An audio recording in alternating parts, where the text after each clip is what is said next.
हर हर महादेव दोस्तों, स्वागत है आपका हमारे YouTube चैनल पर। आज की वीडियो में हम सुनेंगे शिव महापुराण श्री कोटि रुद्र संहिता का प्रथम अध्याय, द्वादश ज्योतिर्लिंग एवं उपलिंगों की महिमा। निर्विकार होते हुए भी जो अपनी माया से विराट विश्व का आकार धारण करते हैं, स्वर्ग और मोक्ष जिनकी कृपा से वैभव माने जाते हैं, जिन्हें मुनिजन सदा अपने हृदय में अद्वितीय आत्मज्ञानानंद रूप में देखते हैं, उन दिव्य तेज से संपन्न भगवान शिव शंकर, जिनका आधा शरीर शैल राजपुत्री देवी पार्वती से सुशोभित है, उन्हें सदैव मेरा नमस्कार है।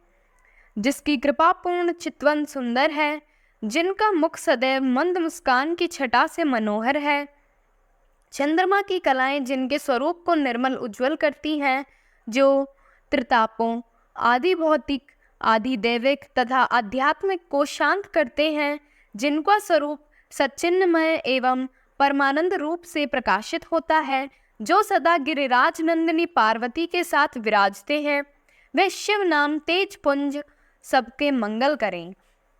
मुनियों ने सूत जी से कहा, हे सूत जी, आपने लोक हित की कामना से भगवान शिव की परम पवित्र अनेक कथाएं सुनाई हैं।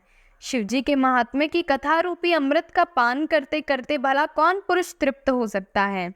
मुनि, आप इस जगत के मंगल के लिए पृथ्वी के तीर्थ स्थानों में श्रेष्ठ व प्रसिद्ध शिवलिंगों की कथा का वर्णन कीजिए। मुनियों के प्रश्नों को सुनकर महाज्ञानी सूत जी बोले, हे ऋषियों, आपने संसार के हित की कामना से बड़ा सुंदर प्रश्न किया है। आपकी भगवान शिव में अगाध भक्ति और उनकी कथा में महान रुचि है।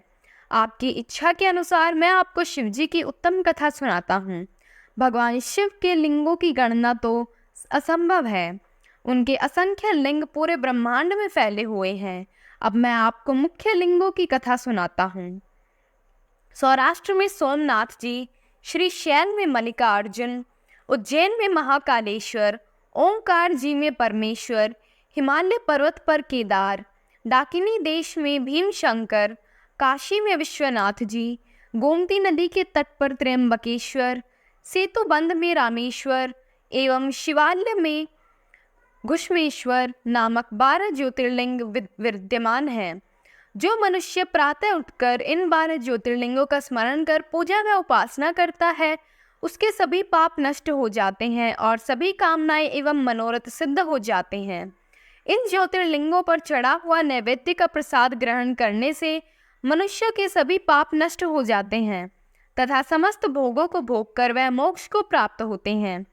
निम्न जाति का कोई व्यक्ति यदि किसी लिंग का दर्शन कर ले तो वह उच्च कुल में जन्म लेता है। इन 12 ज्योतिर्लिंगों की महिमा का वर्णन स्वयं ब्रह्मा जी, श्री हरि विष्णु तथा अन्य देवता भी नहीं कर सकते।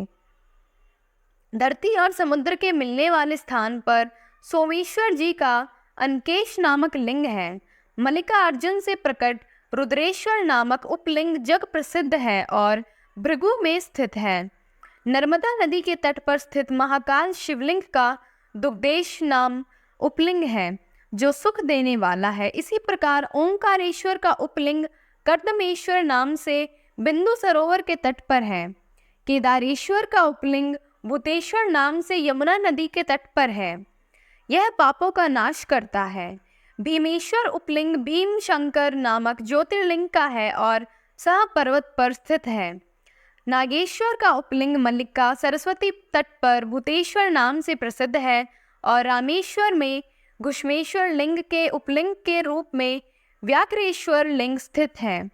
इस प्रकार मैंने आपको 12 ज्योतिर्लिंगों और उपलिंगों के बारे में बताया। इनके दर्शन से समस्त मनोरथ सिद्ध होते हैं। ओम नमः शिवाय।